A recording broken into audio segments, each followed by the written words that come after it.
क्या कभी आपने फाइनेंशियल फ्रीडम के बारे में सोचा है? क्या ये होता है? कैसे इसे अचीव किया जा सकता है या फिर कैसे इसको कंप्लीट किया जा सकता है? अगर आपने इसके बारे में सोचा होगा तो कुछ ना कुछ आपको उपाय ज़रूर मिला होगा। लेकिन बहुत से ऐसे लोग हैं जो इसके बारे में सोचते ही नहीं हैं। उनको बस ये लगता है कि बस एक जॉब मिल जाए, अच्छी सैलरी मिल जाए और बस उसी के साथ उनकी पूरी ज़िंदगी चलती रहे। तो दोस्तों, क्या पूरी ज़िंदगी हम काम करते हुए बिताना चाहते हैं या फिर हमें बीच में रिलैक्स भी चाहिए? अगर हम चाहते हैं कि हाँ, 50 के बाद यानी 50 एज के बाद मुझे काम ना करना पड़े और मेरे जो खर्चे हैं वो कंटिन्यूसली चलते रहे, जितनी आज मेरी सैलरी है उतना इनकम हमें हर साल मिलता रहे या फिर हर महीने मिलता रहे, जिससे हमारे पूरे खर्चे में कोई दिक्कत ना हो और मैं उसके लिए काम भी ना करूं, तो दोस्तों उसको फाइनेंशियल फ्रीडम बोलते हैं। तो फिर इसी हिसाब से हर कोई क्यों नहीं सोचता, क्यों नहीं कोई सोचता कि उसको भी फाइनेंशियल फ्रीडम अचीव करना चाहिए? तो देख लेते हैं कंप्लीट डिटेल और कैसे इसे पा सकते हैं, वो इस बात की भी बात करेंगे। तो जब भी आप किसी को फ्यूचर्स के लिए बात करेंगे या फिर किसी से कुछ भी पूछेंगे तो वो यही कहेगा कि मन लगा के पढ़ाई करो, एक अच्छी सी नौकरी पा लो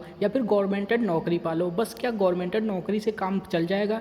सुबह 10 बजे आपको निकल जाना होगा और शाम को 6 बजे 7 बजे तक जॉब करनी होगी। क्या पूरी ज़िंदगी बस सुबह 10 बजे निकलना और शाम को 6 बजे तक आना, बस यही पूरी ज़िंदगी है? पूरी ज़िंदगी दूसरों के लिए काम करते रहो, एक दिन खुद चल जाओ, उसके बाद क्या होगा? उसके बाद क्या हम अपनी पोजीशन किसी और को दे सकते हैं? मेरे ख्याल से जॉब में तो ऐसा नहीं होता। ऐसा बिजनेस में ज़रूर होता है कि अगर आपने कोई बिजनेस भी स्टार्ट किया, मान लीजिए एक छोटा सा ठेला भी आपने लगाया, तो उसको भी आप अपने बच्चों को ट्रांसफ़र कर सकते हैं। अगर आप पॉपुलर हो गए, आपके यहाँ से बहुत कस्टमर जुड़े हुए हैं, तो उसको आपको बच्चे कंटिन्यू उसी पोजीशन से आगे बढ़ा सकते हैं। लेकिन जॉब में ऐसा बिल्कुल भी नहीं होता। लेते हैं इंडिया में लोग फाइनेंशियल फ्रीडम के लिए बात क्यों नहीं करते या फिर उनको पता भी है कि नहीं पता है? दोस्तों, ऐसे बहुत से लोग मिलेंगे जो कि जॉब से रिलेटेड बात करेंगे या फिर ये बहुत लोग ये कहते हैं कि अगर मैं बिजनेस स्टार्ट किया होता तो शायद आज मेरी पोजीशन कहीं और होती। तो स्टार्ट किया होता क्या होता है, किया क्यों नहीं, ये भी एक पॉइंट बनता है। या फिर बहुत लोगों को नॉलेज ही नहीं होता, लैक ऑफ नॉलेज, यानी कि नॉलेज की कमी के कारण लोग इस टॉपिक को कभी सोचते भी नहीं। पूरी ज़िंदगी बस जॉब करते हैं, उसके बाद चले जाते हैं, लेकिन पूरी ज़िंदगी में एक बार भी उनके दिमाग में ये नहीं आता कि शायद क्या मैं 60 साल से पहले रिटायर क्या मैं हो सकता था? क्या मेरे पास ऐसा कोई सोर्स ऑफ इनकम हो सकता था जो मुझे 60 साल से पहले मेरी सैलरी से भी कहीं ज़्यादा मुझे इनकम दे सके?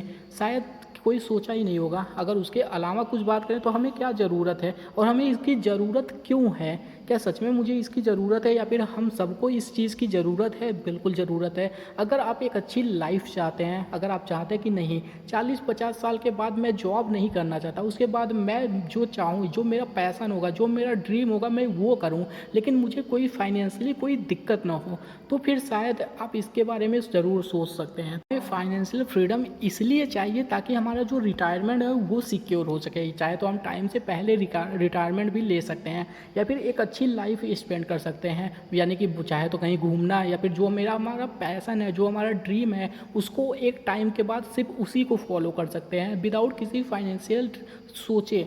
या फिर अगर हम ये भी कह सकते हैं कि तो अक्सर बचपन में बहुत से लोगों के मुंह से सुनने को मिलता है कि क्या तुम्हारे घर पे पैसों का पेड़ है या फिर क्या पैसों का पेड़ नहीं है जो तुम इतना स्पेंड कर रहे हो या फिर इतने खर्चे कर रहे हो? तो दोस्तों, वो पेड़ भी आप लगा सकते हैं अगर आपने सोच लिया है। तो वो कैसे? अगर मान लीजिए कि 40,000 रुपये की आपकी सैलरी है जो कि हर मंथ आपको मिलती है, अगर ये 40,000 रुपये आपको बिना कुछ किए भी मिल जाए तो वो एक पैसों का पेड़ ही तो हुआ। आपने अभी मेहनत किया, यानी कि आज मेहनत किया, आपका जो कल होगा, यानी कि आप जब 40 साल 50 साल के जब आप हो जाओगे तो ये अमाउंट आपको बिना कुछ किए भी मिल जाए। तो जाहिर सी बात है, पैसों का पेड़ भी तो आज आप लगाइए ताकि आपको फ्यूचर में उसका फल मिल सके। फाइनेंशियल फ्रीडम पाने के लिए हमें क्या करना चाहिए, क्या हम कर सकते हैं, उसकी बात कर लेते हैं ताकि हमें ये पता चल सके कि फाइनेंशियल फ्रीडम अचीव करना बहुत मुश्किल काम नहीं है। ऐसा नहीं है कि आपको पूरा दिन रात मेहनत ही करना है, बिल्कुल भी ऐसा नहीं है। तो देख लेते हैं। और अक्सर ये सुनने को मिलता है कि बहुत से लोगों से हमने बात किया लेकिन उन्होंने कुछ खास आपको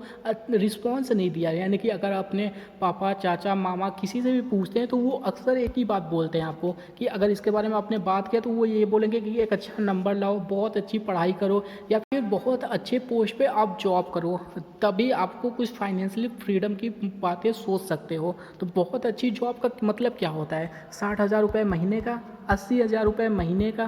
फिर उसके बाद क्या होगा? यानी कि जब मैंने पहले स्टार्टिंग में हमने बात किया कि अगर उस चीज़ को आप अपने बच्चों पे ट्रांसफ़र नहीं कर सकते या फिर मान लीजिए कुछ भी अगर आपके साथ अनहोनी होती है तो फिर क्या आपका जॉब आपके साथ रहेगा?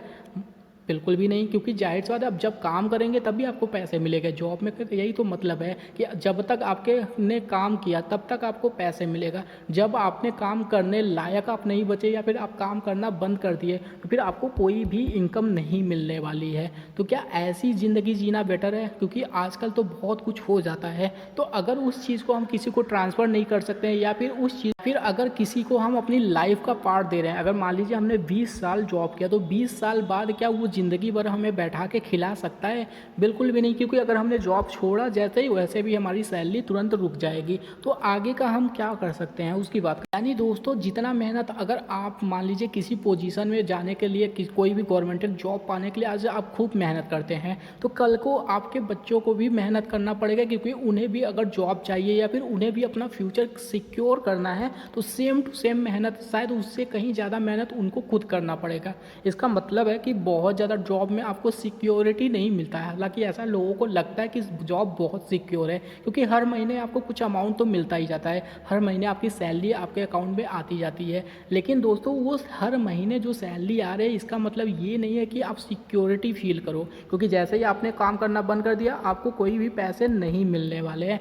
जैसे ही आपको कुछ होता है तो आपकी सैलरी रुक जाती है, या फिर वो सैलरी आप अपने बच्चों को, यानी कि सेम पोजीशन आप अपने बच्चों को ट्रांसफ़र नहीं कर सकते, तो फिर सिक्योरिटी कहाँ हुई? सिर्फ यही कि हर महीने जब तक आपने काम किया तब तक आपको पैसे मिले, जब आपने काम करना बंद कर दिया तो फिर आपके पैसे रुक गए, तो उसमें सिक्योरिटी कहाँ है? अगर सिक्योरिटी आपको चाहिए तो आपको क्या करना चाहिए? मेरे ख्याल से आपको इन्वेस्टिंग करना चाहिए, क्योंकि दोस्तों ऐसा नहीं है कि एक ही बार में आपने बहुत सारा पैसा लगा दिया, आपको धीरे धीरे स्टार्ट करनी है। आपके लिए अब तो बहुत ज़्यादा आसान हो चुका है इन्वेस्टिंग, एसआईपी आ चुकी है, लमसम आ चुका है, mutual fund, stock market, gold, यानी कि आपके लिए बहुत ऑप्शन है जहाँ पे आप इन्वेस्टिंग कर सकते हैं। स्टॉक मार्केट में हो गया, गवर्नमेंट बॉन्ड्स हो गया, या फिर गोल्ड हो गया, म्यूचुअल फंड हो गया, रियल इस्टेट हो गया, यानी इतने ढेर सारे ऑप्शन हो गए, तो उसमें भी आप अपना बेस्ट चूज कर सकते हैं। जितना ज़्यादा आप रिस्क लेते हैं उतना ज़्यादा आपको रिवॉर्ड मिलता है, और जितना कम रिस्क लेते हैं, यानी जितना आप सिक्योर प्ले करना चाहते हैं उतना आपको थोड़ा सा कम देखने को मिलेगा। एफडी भी बेस्ट है, लेकिन एफडी में आपको रिटर्न के मामले में बहुत ही कम मिलता है।